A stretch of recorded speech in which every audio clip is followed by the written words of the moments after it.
Olá, seja muito bem-vindo à nossa série As 70 Semanas, baseado em Daniel capítulo 9. Nos episódios anteriores, nós vimos que o grande tema do livro de Daniel é: quem é o rei? Quem realmente governa? Quem realmente manda no mundo? E aí nós vimos que o livro de Daniel é dividido em duas grandes porções. Uma primeira porção que é uma porção histórica que vai do capítulo 1 ao capítulo 6, tendo no capítulo 2 uma profecia, e uma segunda porção que é a porção profética que vai do capítulo 7 ao capítulo 12. O estilo literário de Daniel é um estilo apocalíptico, ou seja, Daniel conta uma única história e ele vai repetindo essa história e acrescentando detalhes a essa história.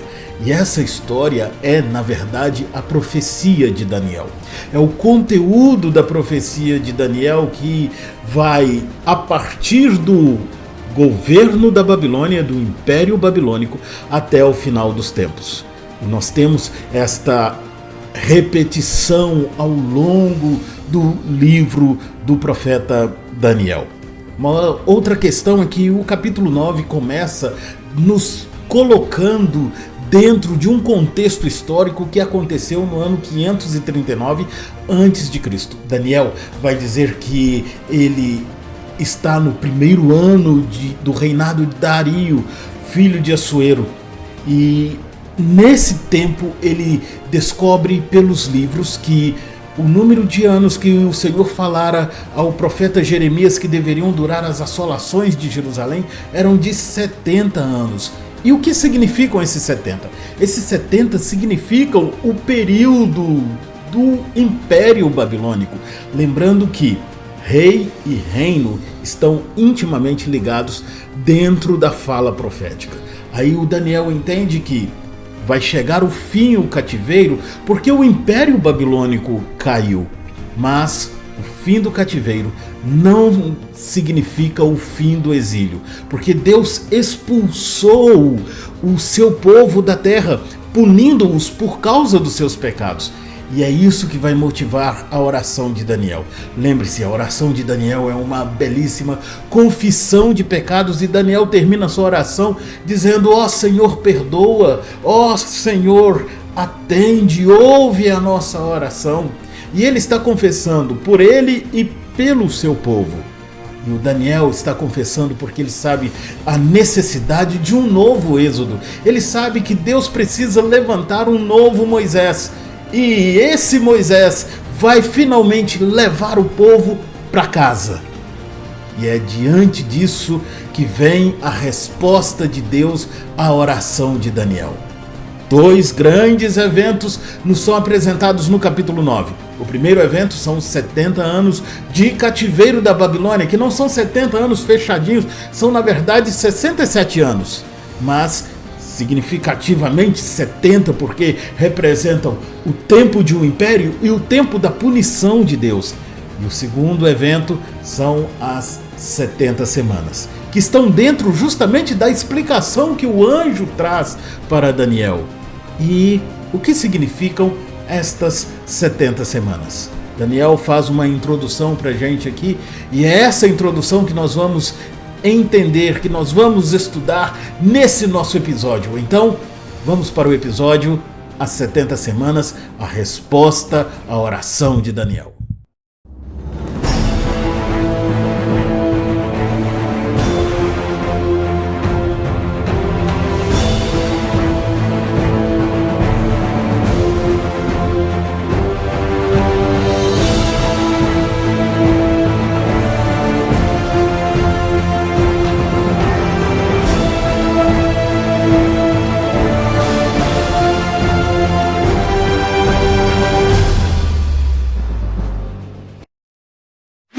Como nós dissemos em nossa introdução, Daniel estava orando, pedindo a Deus para perdoar os pecados. Daniel sabe que há necessidade de um novo Moisés, alguém que leve novamente o povo para a casa. E Daniel entende que chegará ao fim o cativeiro da Babilônia. O povo vai retornar para Canaã, para Jerusalém, para a terra prometida, mas o retorno para a terra prometida não necessariamente é o cumprimento, o fim do exílio que esse povo está sofrendo. Eles estão voltando para casa, mas isso não significa que o exílio chegou ao fim. E Daniel então ora pedindo a Deus para atender a sua oração. Algumas coisas que são importantes para a gente lembrar aqui, já que nós vamos estudar sobre a resposta de Deus à oração de Daniel, e essa é a introdução que nós fazemos nesse que é o 5º episódio. Uma coisa que é importante para a gente lembrar é a linha profética.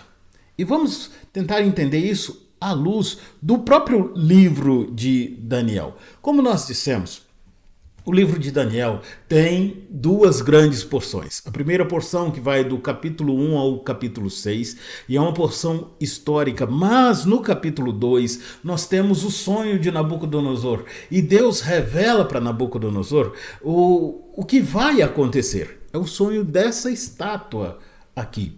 Aí então, nós temos o Daniel interpretando este sonho. Logo depois nós temos então a segunda sessão do livro, a segunda grande porção do livro, que vai do capítulo 7 ao capítulo 12, e é uma porção mais profética. E quando pegamos as profecias, ou a profecia de Daniel, e o desenvolvimento profético de Daniel, nós conseguimos fazer uma linha, e é sobre essa linha que nós vamos ver para entender as 70 semanas. Lembrando que as 70 semanas estão dentro do livro de Daniel, então elas são regidas pelo tema de Daniel, que é quem é o rei, e ela vai estar dentro desta linha profética. Então, vamos lá. Capítulo 2, o sonho de Nabucodonosor, uma grande estátua cuja cabeça é de ouro, o tórax e os braços são de prata, a cintura de bronze e as pernas de ferro, e os pés uma mistura de ferro e barro. Nabucodonosor tem este sonho, ele fica perturbado, chama os seus sábios e pede para que estes sábios então lhe digam o que ele sonhou e revele qual é o sentido deste sonho. Os sábios dizem: olha, não tem quem possa fazer isso. E Nabucodonosor manda então matar os sábios. Daniel intercede e diz: há um Deus nos céus.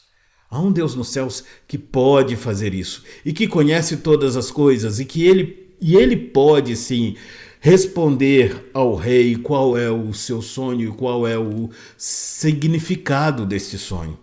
Daniel então vai orar e a interpretação do sonho de Nabucodonosor é a seguinte: impérios, a partir do Império Babilônico. A cabeça de ouro é o Império Babilônico, os braços e o tórax de prata, o Império Medo-Persa, que é um segundo reino, não tão poderoso quanto o Império Babilônico, mas que também é muito poderoso.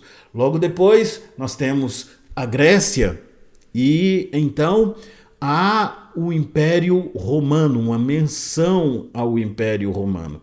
E os pés, uma mistura de ferro e barro. O que seria isso? Seguimos então para a próxima sessão profética, que é o capítulo 7. E no capítulo 7 nós temos o sonho dos 4 animais. Um leão alado, um urso cujo um lado é maior do que o outro. E esse urso tem na boca 4 costelas. Um leopardo de 4 cabeças e 4 asas, e um animal grande, diferente de todos os outros, e que destrói a tudo e a todos. Novamente, nós temos a interpretação disso, desta visão de Daniel, como impérios também. A partir do Império Babilônico, que é o leão, o urso, o Império Medo-Persa, o leopardo, o Império Grego. E aí, por que 4 cabeças? Quando Alexandre morre, o seu domínio, o seu reino, o Império Grego, é dividido entre os 4 generais de Alexandre. Por isso, as 4 cabeças. E o grande animal, que é interpretado geralmente como o Império Romano. Mas, no capítulo 7, nós temos um chifrinho. Um chifrinho que surge, porque esse grande animal possui chifres, e de repente surge um chifrinho menor e ele derruba 3 dos chifres deste animal. Esse chifrinho tem olhos e boca, e ele profere insolência e blasfêmia contra os habitantes dos céus e, sobretudo, contra aquele que está assentado no trono. Lembre, o tema do livro de Daniel é: quem é o rei? E o chifrinho está blasfemando contra o rei. E quem é esse chifrinho? Ou o que é esse chifrinho?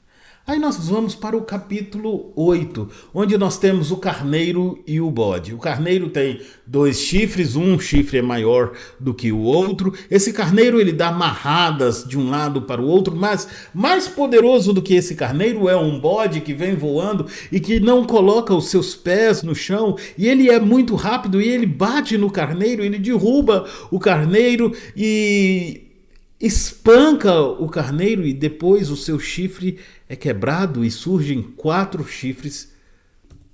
Mais uma vez nós temos aqui os impérios, e aí nós temos o Império Medo-Persa, que é o carneiro, o Império Grego e a menção do Império Romano e de um outro império.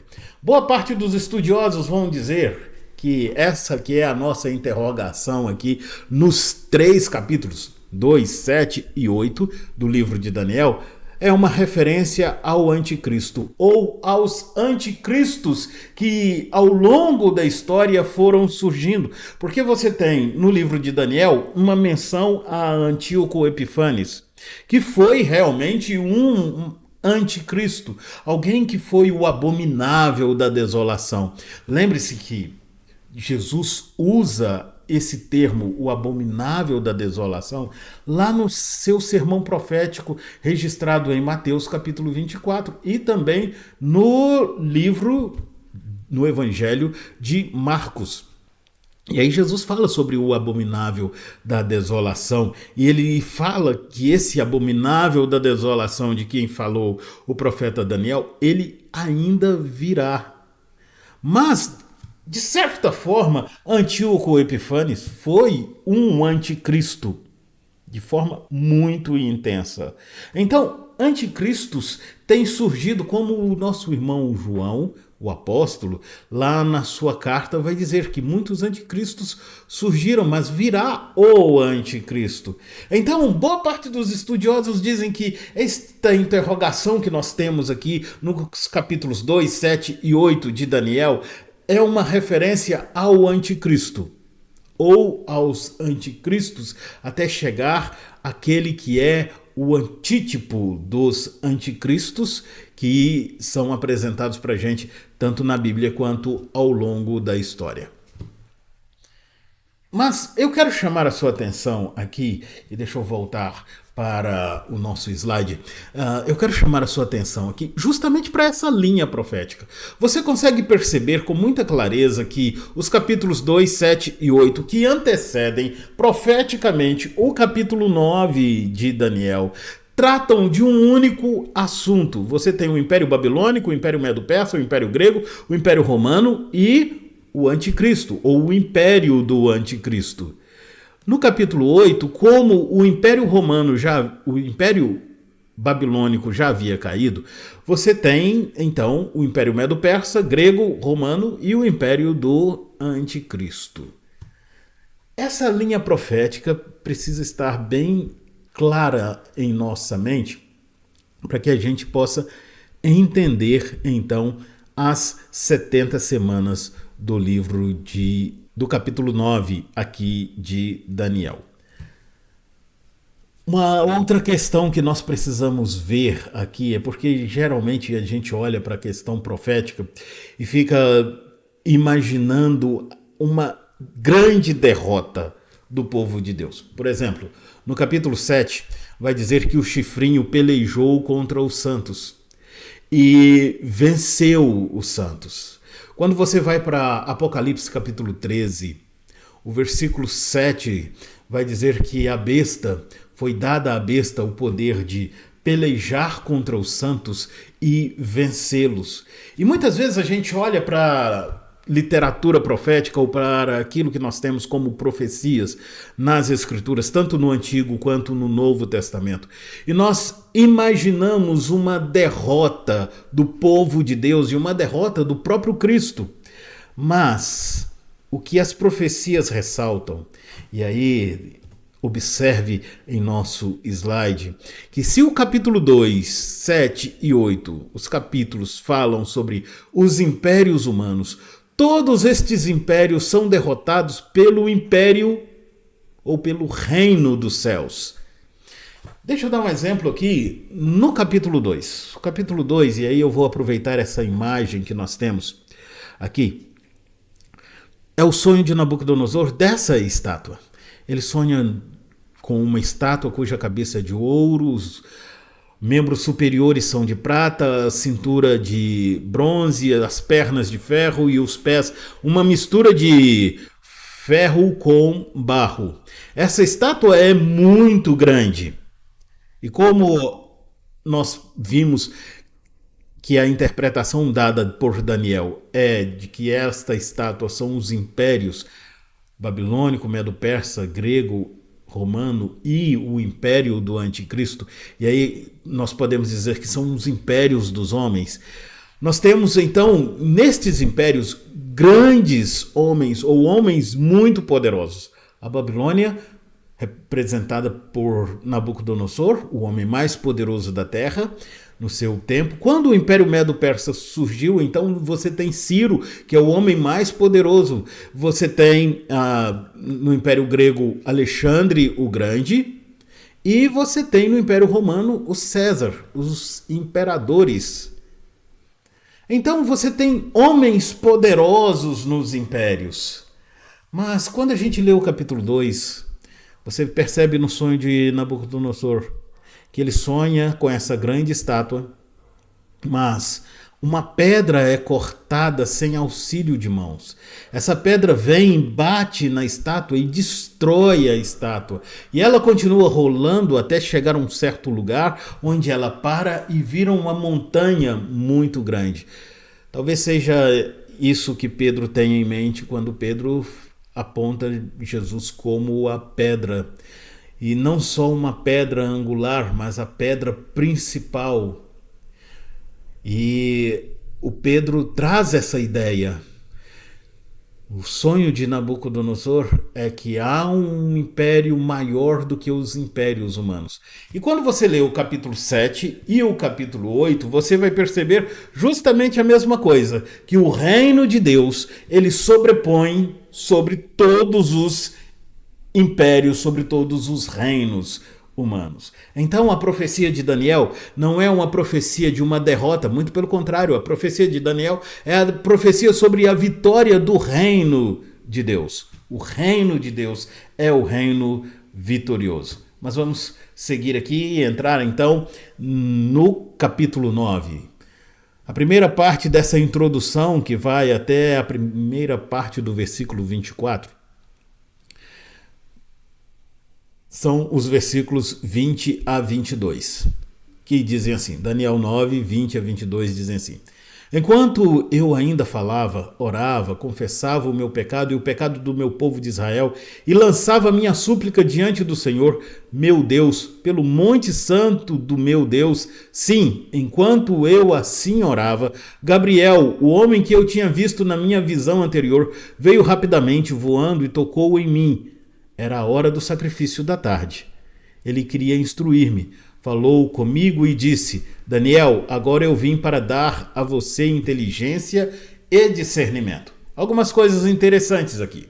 Daniel vai dizer assim: eu falava, orava, confessava e lançava a minha súplica diante do Senhor meu Deus. Lembre-se que nós, nos episódios anteriores dissemos que Daniel está com o Pentateuco diante dele. Ele tem um livro de Isaías, ele tem um livro de Jeremias, ele tem alguns salmos, mas ele está olhando para o Pentateuco. E a linguagem aqui é uma linguagem de aliança. O próprio Daniel introduz a sua oração dizendo que o Senhor é aquele que guarda a aliança. Então, o Daniel está falando com Deus de forma humilde, em oração, confessando os pecados, e justamente porque ele está de forma humilde, ele está lançando a sua súplica aos pés daquele que pode resolver os seus problemas. O que Daniel está fazendo é cumprir os requisitos da aliança. E que aliança é essa? Esta é a aliança mosaica. E aí eu quero chamar a sua atenção para Deuteronômio capítulo 28, os versículos 15 e 16, que dizem assim: porém, se não derem ouvidos à voz do Senhor seu Deus, deixando de cumprir todos os seus mandamentos e os seus estatutos, que hoje lhes ordeno, então virão sobre vocês e os alcançarão todas essas maldições. Malditos serão vocês na cidade e malditos no campo. E a partir de então nós temos uma série de maldições que são ditas que vão cair sobre o povo. Porque a aliança mosaica é uma aliança baseada na obediência. E a obediência implicará sim em bênção. E a desobediência vai implicar em maldição. O capítulo 28 de Deuteronômio é o capítulo onde apresenta essa bênção em decorrência da obediência e a maldição em decorrência da desobediência. A partir do versículo 15 nós temos as maldições, e eu quero chamar a sua atenção agora, ainda no capítulo 28 de Deuteronômio, para o versículo 32. Quando o Moisés diz assim: os seus filhos e as suas filhas serão entregues a outro povo, vocês verão tudo isso e ficarão morrendo de saudade todos os dias, mas vocês não poderão fazer nada. Lá em Jeremias capítulo 31, nós temos um momento em que o Nabucodonosor entrou em Jerusalém e ele levou os filhos, os nobres, dentre eles o próprio Daniel foi levado.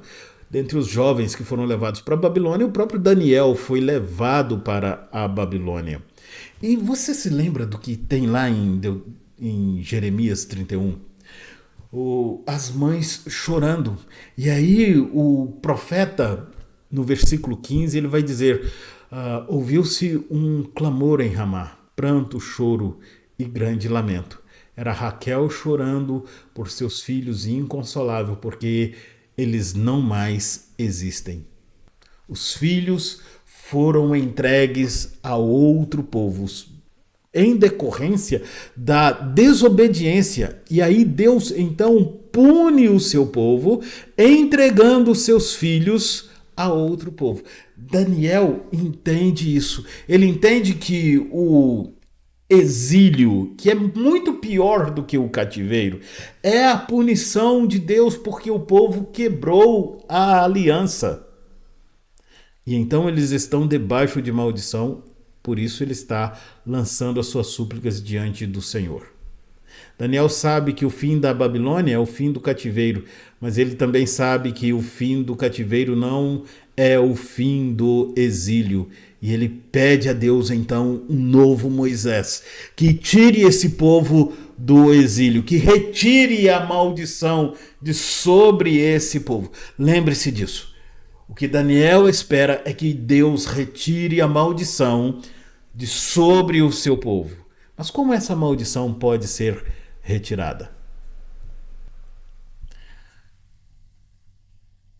Versículo 14, segundo Crônicas 7,14, vai dizer assim: se o meu povo, que se chama pelo meu nome, se humilhar, orar e me buscar, e se converter dos seus maus caminhos, eu ouvirei dos céus, perdoarei os seus pecados e sararei a sua terra. Daniel termina a sua oração dizendo assim: ó Senhor, ouve, ó Senhor, perdoa, ó Senhor, atende-nos e age, não retardes por amor de ti mesmo, ó Deus meu, porque a tua cidade e o teu povo são chamados pelo teu nome. Daniel está dizendo: Senhor, perdoa o teu povo. Perdoa o teu povo. E por que Daniel está confessando os pecados? Porque ele sabe que houve uma quebra na aliança. E a única coisa que pode resolver isso é a confissão sincera dos pecados, para que Deus perdoe o seu povo. E Daniel, então, olhando para as Escrituras, e aí essa é a fala de Deus a Salomão aqui em 2 Crônicas, capítulo 7, o versículo 13, Deus vai dizer: olha, se eu cerrar os céus de forma que não chova, e se eu impedir que haja bênção sobre vocês, aí se o meu povo que se chama pelo meu nome se humilhar, orar e me buscar e se converter dos seus maus caminhos, eu ouvirei dos céus e perdoarei os seus pecados e sararei a sua terra. Daniel então entende isso e ele começa a orar pedindo a Deus para que perdoe os pecados. Confissão. Por isso ele está sempre dizendo que ele está confessando o pecado, o seu pecado e o pecado do seu povo.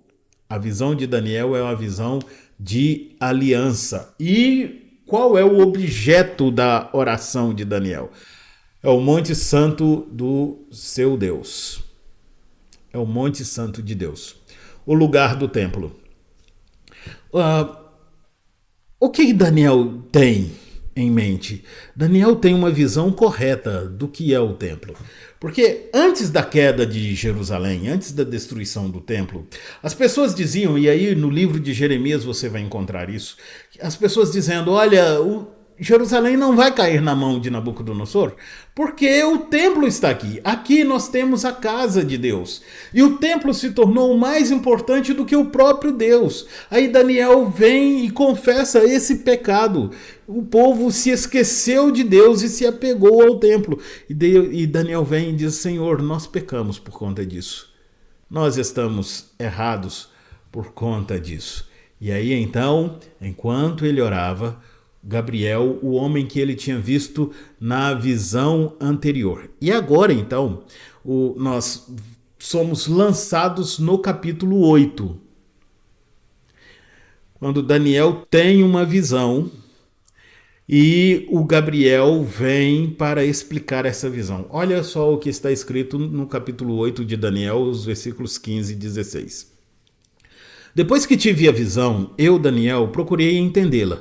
Foi quando se apresentou diante de mim um ser que tinha a aparência de homem. Eu ouvi uma voz de homem que vinha das margens do rio Ulai e que gritou assim: Gabriel, explique a visão a esse homem. Daniel tem a visão de um anjo, e os anjos não têm a aparência humanoide, mas o Gabriel aparece em figura humanoide para Daniel. Ele tem a aparência de um homem e o Daniel ouve uma voz de homem gritando lá do rio Ulai: Gabriel, explique a visão a esse homem. É o mesmo Gabriel.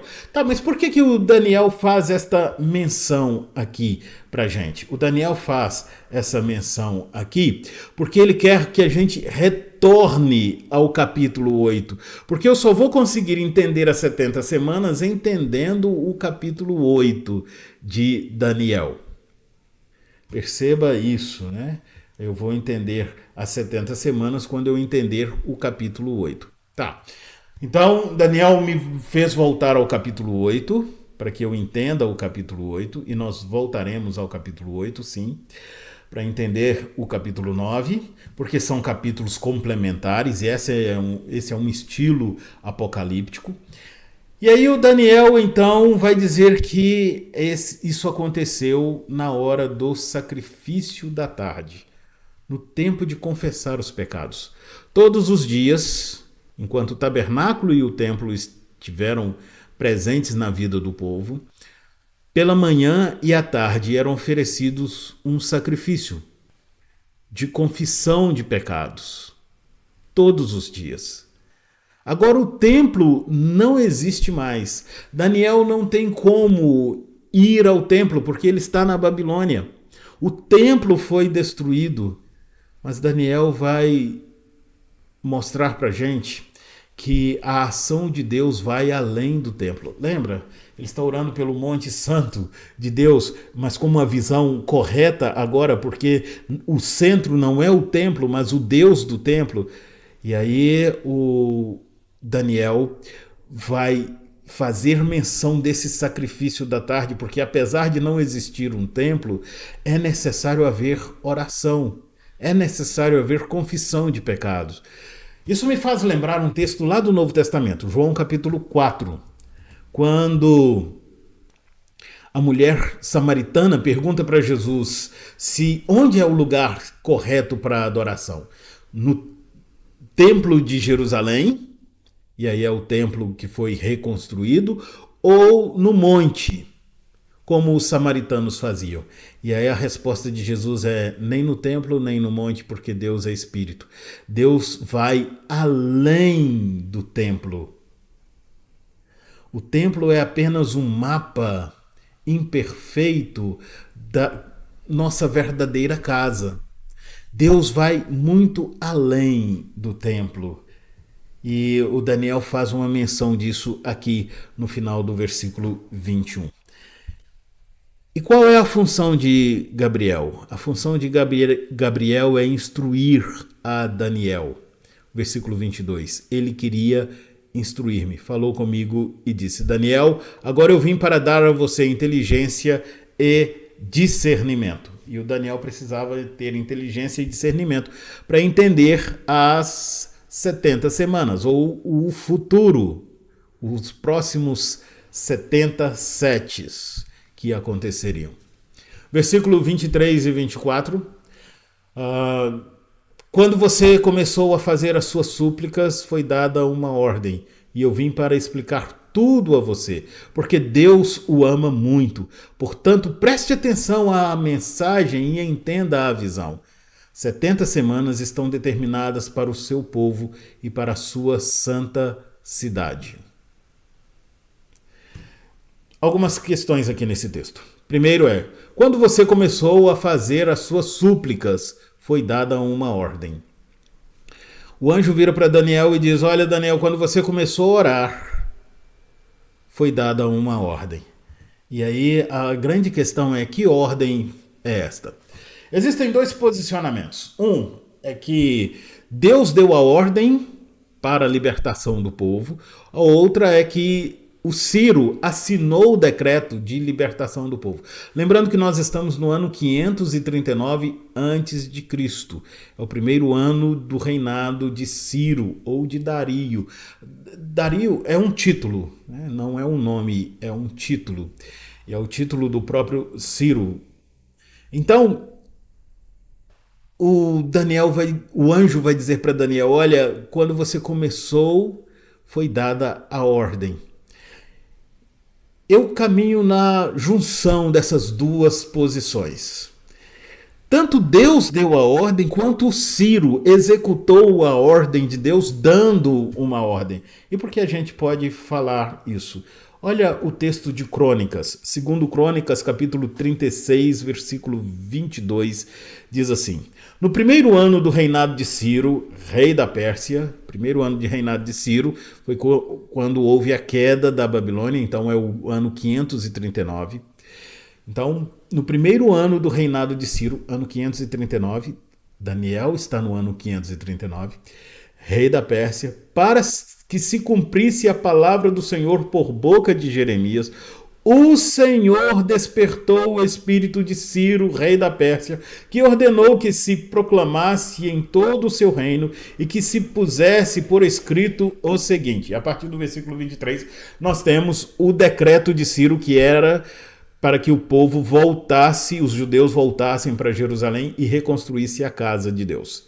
E o decreto de Ciro começa dizendo: o Senhor Deus me deu todos os reinos, e ele ordenou para que eu lhe construísse uma casa que está em Jerusalém de Judá, e todos os judeus devem voltar para lá. Mas preste atenção no versículo 22. Para que se cumprisse a palavra do Senhor por boca de Jeremias. Deus profetizou o que iria acontecer. E aí, olha só, o Senhor despertou o espírito de Ciro. E aí, então, uma vez despertado por Deus, Ciro ordenou que se proclamasse em todo o seu reino. Quando você começou a fazer as suas súplicas, Deus deu a ordem. E o Ciro cumpriu a ordem de Deus. Quem é o rei? O rei não é o homem mais poderoso assentado no trono. O rei é o Deus Todo-Poderoso que está assentado no trono. E conforme a sua ordem, e nós temos isso aqui no livro de Daniel, no capítulo 4, versículo 35, Nabucodonosor, dizendo que todos os moradores da terra são por Deus reputados a nada, e segundo a sua vontade ele opera com os moradores dos céus e os moradores da terra. Não há quem lhe possa deter a mão nem lhe dizer o que fazes. O Senhor é aquele que governa sobre céus e terra. E é Ele quem vai dar a ordem, a palavra de ordem. Por isso o anjo vai dizer assim, preste atenção à mensagem e entenda a visão. Para que você não tenha o coração perturbado, você precisa então prestar atenção e ter a certeza de que é Deus quem governa todas as coisas. Deus dirige todas as coisas. O mundo não é um carro desgovernado, não é um caos, porque Deus está governando todas as coisas. E essa é a grande mensagem aqui. Não é o caos, não é o fim, não é o anticristo derrotando tudo e todos, mas é Deus governando sobre todas as coisas. Deus é o Rei soberano sobre tudo e todos. É sobre isso a visão de Daniel. A soberania de Deus sobre todas as coisas. É sobre Deus governando todas as coisas. Como isso vai se revelar? Como isso vai se manifestar? Nas 70 semanas. Versículo 24. 70 semanas estão determinadas para o seu povo e para a sua santa cidade. Nós sabemos que o Antigo Testamento é escrito em hebraico e 70 semanas são duas palavras mesmo em hebraico. Shavuim, Shiveim. Shavuim, Shiveim. E literalmente, Shavuim, Shiveim são 70 setes. Literalmente. O que o anjo está dizendo é 70 setes estão determinados para o teu povo. O que são 70 setes? Lembrando que a tradução semanas não é ruim, é boa. Porque a semana possui 7 dias. E a ideia de semanas, anos, já estão presentes. Você viu aqui ao longo dos episódios que as semanas, anos estão presentes já no pensamento do capítulo 9 de Daniel. Então, essas semanas são semanas de anos. 70 semanas de anos estão determinadas sobre o seu povo e para a tua cidade, ou para o seu povo e para a cidade de Jerusalém. Então, o que nós temos aqui são 70 setes, que é a mesma coisa de 70 vezes 7. Ou 7, 70 vezes, ou 70, 7 vezes. O que isso vai dar? Vai dar 490 anos. Você está comigo aqui? Beleza? Então, o que o anjo está dizendo, o que o Gabriel está dizendo para Daniel é 490 anos estão determinados para o seu povo e a sua cidade, e para a sua cidade. 490 anos. Estas são as 70 semanas, ou 70 setes. 490 anos. E o que são esses 490 anos? Olhando para o primeiro 70, e à luz do primeiro 70, e você viu isso nos episódios anteriores, que esses 490 anos foram 490 anos em que os sábados foram ignorados. A cada 6 anos, o sétimo deveria ser o ano sabático, onde a terra deveria descansar. Durante 490 anos, o povo não cumpriu estes sábados ou estes anos sabáticos. Durante 490 anos. E aí agora vem o anjo e diz assim: olha, 490 anos estão determinados, novos 490 anos estão determinados para o seu povo. Então, olhando para trás, foram 490 anos em que a terra foi ignorada, o descanso da terra foi ignorado, ou os anos sabáticos foram ignorados. E eles agora estão determinados, então nós temos mais 490 anos para o futuro. 490 anos futuros. Temos 490 anos que passaram, onde os sábados foram ignorados, e isso gerou o cativeiro da Babilônia. Mas nós temos 490 anos que serão futuros. E é sobre esses 490 anos que o anjo vai falar com Daniel. Sobre estes eventos futuros. Estes 490 anos de eventos futuros. Então, o que Deus vai fazer nesses 490 anos? Se é Deus que está governando todas as coisas, quais são estes eventos futuros que vão acontecer nestes 490 anos e que estão determinados? Olha a palavra do anjo aí, né? Esses 490 anos estão determinados sobre o povo. O que Deus vai fazer nestes 490 anos? E aí a grande pergunta é: esses 490 anos são literais? Seriam 490 anos literais? O primeiro 70 não foi literal, foram 67 anos. O primeiro 70, que são o período do cativeiro babilônico. Seriam agora 490 anos literais? É justamente sobre isso que nós vamos ver em nosso próximo episódio. No nosso próximo episódio nós vamos ver sobre esses 490 anos e qual é a interpretação que os judeus ao longo do tempo deram para estes 490 anos e por que 490 se repete tanto na Bíblia. Lembre-se, 70 vezes 7 nós vamos encontrar desde Gênesis. No capítulo 4 de Gênesis, nós temos Lameque dizendo que se 7 vezes será vingado o sangue de Caim, de Lameque, 70 vezes 7. Agora em Daniel nós temos novamente 70 vezes 7.